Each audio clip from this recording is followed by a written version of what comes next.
Hello viewers, कैसे हो आप सब। मैं आपकी टीचर कमल।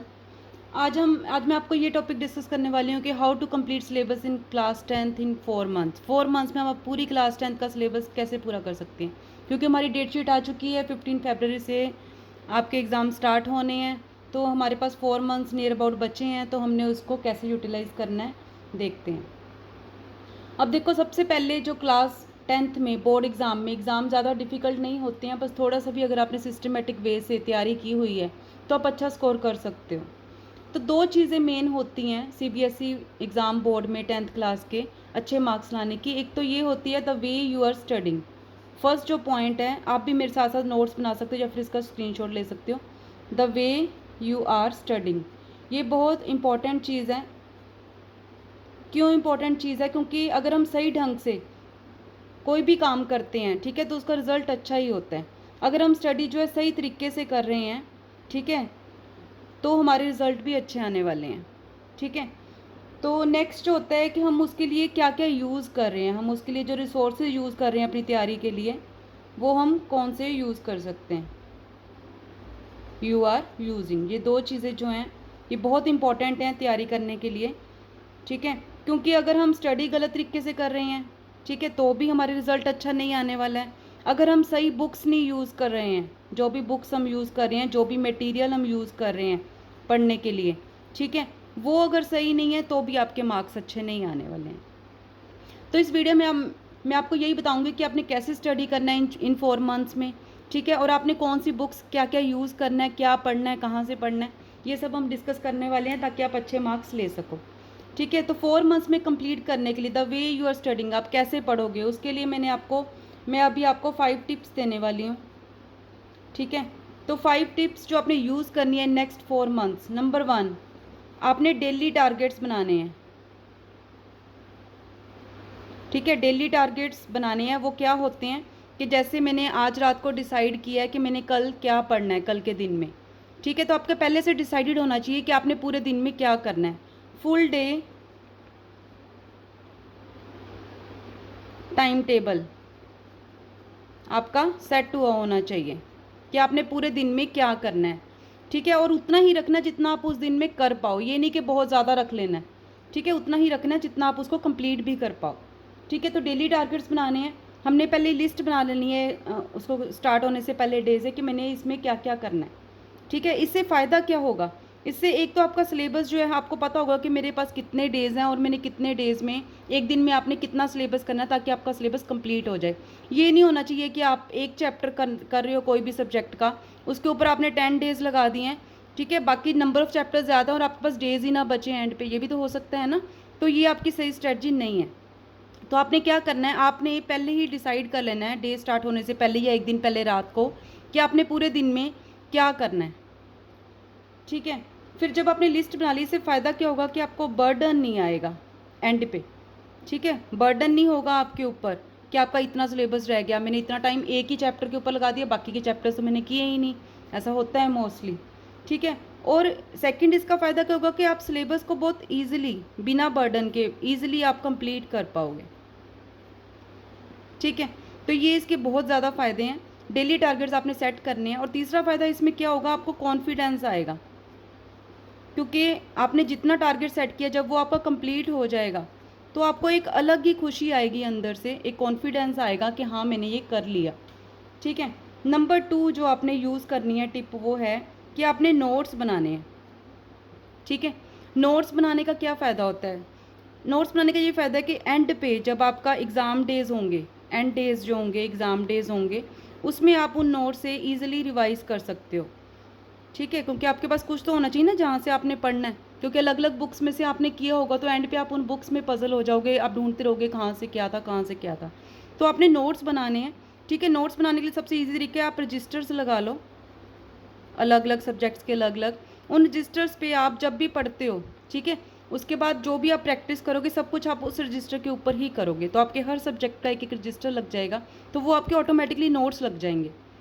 ठीक है, वो नोट्स बन गए हैं आपके, तो एंड पे आप उसको थोड़ा स्टडी कर सकते हो।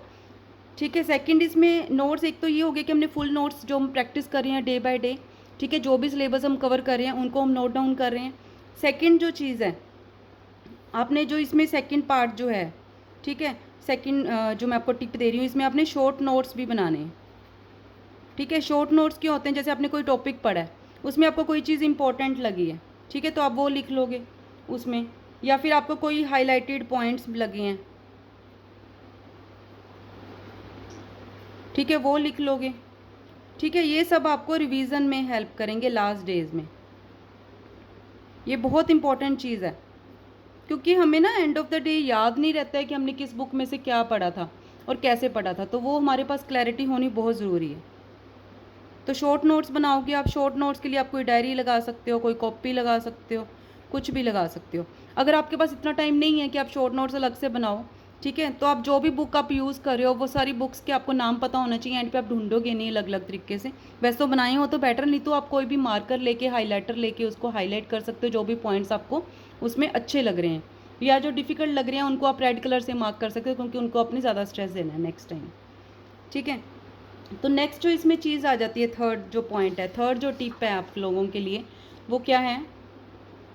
थर्ड टिप जो है वो है प्रैक्टिस क्वेश्चंस। अब देखो, हमने अपना डेली सेट किया टारगेट, ठीक है, हमने वो पढ़ा, पढ़ने के बाद हमने प्रैक्टिस करनी है। ठीक है, जब हमारा टॉपिक कंप्लीट हो जाएगा तो हमने प्रैक्टिस करनी है। तो प्रैक्टिस हम कहाँ से करेंगे? ठीक है, अब इसमें मार्केट में इसमें इतनी सारी बुक्स हैं, आप कोई भी एक ले सकते हो। मैं आपको दो बता देती हूँ जो मुझे पता है। ओसवाल की जो CBSE क्वेश्चन बैंक आता है, ठीक है, वो आप ले सकते हो, या फिर आप क्या कर सकते हो, सेकंड ऑप्शन क्या है आपके पास, एग्ज़ाम आइडिया ले सकते हो। ठीक है, कोई भी ऐसी बुक आप सिलेक्ट कर सकते हो जहाँ पे आपके पास टॉपिक वाइज एक्सप्लेन किया हो, क्योंकि वो आपके ऑटोमेटिकली शॉर्ट नोट्स होते हैं, उसमें चैप्टर का रिव्यू होता है। ठीक है, तो आप एग्ज़ाम आइडिया या फिर ओसवाल कोई भी बुक ले सकते हो जो भी आपको अच्छी लगती है। उसमें टॉपिक वाइज जो हैं वो आपके चैप्टर वाइज बने होने चाहिए चैप्टर्स। ठीक है, उसके अंदर क्या क्या मिलेगा आपको, अब देखो इसमें, इसके अंदर आपको जब आप ये लोगे तो इसमें आपके एक तो शॉर्ट नोट्स बन गए, ठीक है, इसमें आप ये भी बोल सकते हो कि इसमें क्विक रिवीजन नोट्स बन गए। आप उसी बुक के ऊपर कुछ ऐड भी कर सकते हो, जो आप पढ़ रहे हो उसके हिसाब से पेंसिल से आप नोट डाउन कर सकते हो। इसमें आपको नोट्स मिल जाएंगे, नंबर 1। नंबर 2, क्या फ़ायदा होगा इसका, आप ऑब्जेक्टिव क्वेश्चंस इसमें अलग से बने होते हैं, वो आप आसानी से पढ़ सकते हो। ठीक है, फुल तो आपने पहले पढ़ ही लिया, उसके बाद ये बहुत बेनिफिशियल होता है लास्ट डेज में। नंबर 3, आप क्या कर सकते हो, शॉर्ट आंसर उसमें दिए होते हैं, ठीक है, फिर उसके बाद लॉन्ग आंसर्स दिए होते हैं, फिर उसके बाद उसी में ही प्रीवियस ईयर क्वेश्चंस दिए होते हैं, साथ में लिखा होता है क्वेश्चंस के ये प्रीवियस ईयर में आया है। तो इन सब से हमें क्या होगा, हमें इंपॉर्टेंट भी पता लगता जाएगा कि उस चैप्टर में क्या इंपॉर्टेंट है, किस टाइप के क्वेश्चंस बनते हैं, ये सारा कुछ हमें क्लैरिटी होती जाएगी। जो टॉपिक हमने किया है, मान लो आपने एक चैप्टर 2 to 3 डेज़ में या 1 डे में कंप्लीट किया है, जो भी आपकी कैपेसिटी है, ठीक है, तो आप साथ के साथ ही ये प्रैक्टिस क्वेश्चन बुक कोई भी ले सकते हो, जिसमें chapter wise short question, long question, previous year सब कुछ उसमें ओवरऑल दिया हो। ठीक है, तो इसमें और क्या फ़ायदा होता है, अभी जो आप नई बुक लोगे ना, इसमें आपको रिड्यूस सिलेबस भी मिलेगा, जो अभी रिड्यूस हुआ है 2021 में, वो भी आपको इसमें मिलेगा। ठीक है, तो और जो चीज़, अगर आपको इसका लिंक चाहिएगा तो आप मुझे कमेंट कर दीजिएगा, मैं आपको ज़रूर इसके बारे में बता दूंगी। फोर्थ जो पॉइंट इसमें ये है कि हमने जो स्टडी रूटीन बनानी है, जो स्टडी रूटीन हमने डेली टारगेट सेट करना है, हमारी जो रोज़ की होनी चाहिए, वो कैसी होनी चाहिए, वो बैलेंस्ड होनी चाहिए।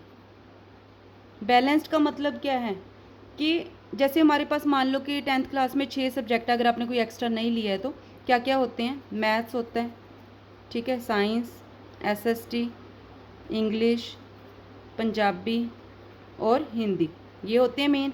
तो इसमें से आपने ये देखना है कि आपको कौन से सब्जेक्ट्स डिफ़िकल्ट लगते हैं, ठीक है, और कौन से आपको इजी लगते हैं। कुछ होते हैं ना, हमें जो से एक बार पढ़ते तो हमें अच्छे से उसका पता चल जाता है, जल्दी लर्न हो जाता है। कुछ होता है कि थोड़ा सा हमें स्ट्रेस ज़्यादा देना पड़ता है। तो अपने बैलेंस्ड जो रूटीन बनानी है, जो अपने हर रोज़ का टारगेट सेट करना है, उसके अंदर ये नहीं है कि आपने मैथ्स पढ़ लिया, ठीक है, साइंस पढ़ ली, ठीक है, आपको इसमें इंटरेस्ट आ रहा है तो आपने क्या किया कि पूरा दिन वही पढ़ते जा रहे हो, ऐसा नहीं करना है। आपने टाइम को डिवाइड करना है सारे सब्जेक्ट्स के लिए। कोशिश करो कि ऑल सब्जेक्ट्स हो जाएं एक दिन में, थोड़ा थोड़ा आप सारे सब्जेक्ट्स का पढ़ो।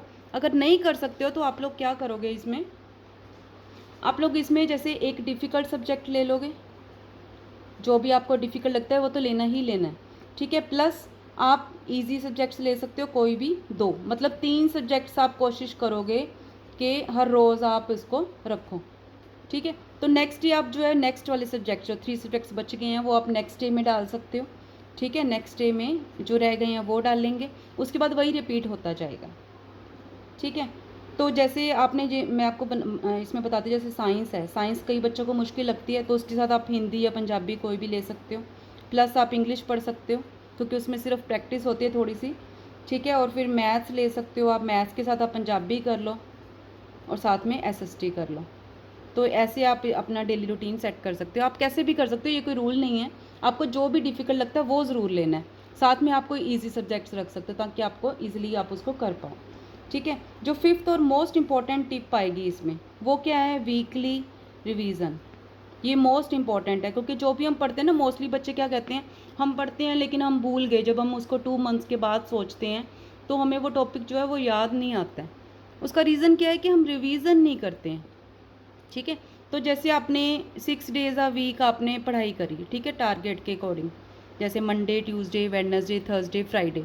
तो लास्ट वाला जो एक दिन आएगा, सैटरडे ले लो या फिर संडे, जो भी आपके पास फुल डे हो, आपके पास संडे को मोस्टली होता है, जो भी आपके पास अवेलेबल है डे, वो आप सिर्फ रिवीजन के लिए रखोगे। रिवीजन कैसे है, जो भी आपने 6 डेज़ में पढ़ा है, ठीक है, 6 डेज़ में जो भी पढ़ा है, मैं आप लोगों के लिए लिख रही हूँ ताकि आप लोग बाद में इसका स्क्रीनशॉट भी रख सको। जो भी आपने पढ़ा है, ठीक है, वो आपने रिवाइज करना है ऑन 7th डे। हफ्ते में एक दिन आपने सिर्फ रिवीजन का रखना है जो भी आपने 6 डेज़ पढ़ा है, ठीक है। और आप इसको जैसे मंथ में एक बार आप पूरे मंथ का भी रिवाइज कर सकते हो। इससे क्या फ़ायदा होता है कि आप लोग भूलते नहीं हो टॉपिक को। एक तो आप टॉपिक को नहीं भूलोगे, दूसरा फ़ायदा क्या होगा इसमें,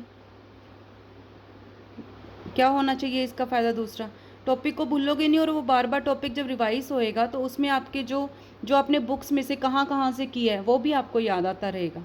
तो एंड पे आपको ऐसे नहीं होएगा कि ये मैंने कहाँ से किया था, मेरे को याद ही नहीं आ रहा मैंने क्या पढ़ा था। तो ऐसे नहीं होना चाहिए। सबसे इंपॉर्टेंट तो रिवीजन है ना, जो हमें याद रखवाएगी कि हमने क्या पढ़ा, ठीक है। और आप इसमें जो 7 डे में आप रिवीजन करोगे, इसमें आप टेस्ट वगैरह ले सकते हो। अपने टेस्ट बहुत सारे मिलते हैं मार्केट में, बने बनाए भी मिलते हैं, ठीक है। तो या फिर अगर बने बनाए नहीं मिले तो आप 10 ईयर्स में से जो भी उसके रिलेटेड क्वेश्चंस हैं वो आप कर सकते हो। इससे क्या होगा, आप खुद को इवेल्यूएट करोगे कि मेरे को आया भी है टॉपिक की या नहीं आया। कई बार क्या होता है कि हम कर रहे हैं तो हमें लगता है कि हमें समझ आ गया है, लेकिन जब हम एग्ज़ाम में क्वेश्चन करने वाले होते हैं उसको तो हमें दिमाग में नहीं आता है कि हमने इसका आंसर क्या लिखना, तो हमें याद ही नहीं आता है, ठीक है। तो ये सारी प्रॉब्लम्स आपकी इससे सॉल्व होने वाली हैं। ये जो मैंने टिप्स बताए हैं ये आपको 100% तैयारी करवा देंगी अगर आप आज से भी लगते हो तो, ठीक है। तो अगर आपको मेरी वीडियो अच्छी लगी है तो आप इसको लाइक करो, सब्सक्राइब करो और आप मेरे को कमेंट करके कोई भी आपका क्वेश्चन आप पूछ सकते हो। नेक्स्ट वीडियो कौन सी बनानी है, मैंने आपको किस टॉपिक की ज़रूरत है, तो वो भी आप मुझे बता सकते हो, ठीक है। और आप इसमें बेल आइकन को प्रेस करना मत भूलिएगा क्योंकि आप फिर मेरी इसी के थ्रू ही आपको मेरी अपकमिंग वीडियोज़ के साथ आपको मिलेंगे, आप देख सकोगे। तो thank you all for watching this video. Thank you, God bless you all.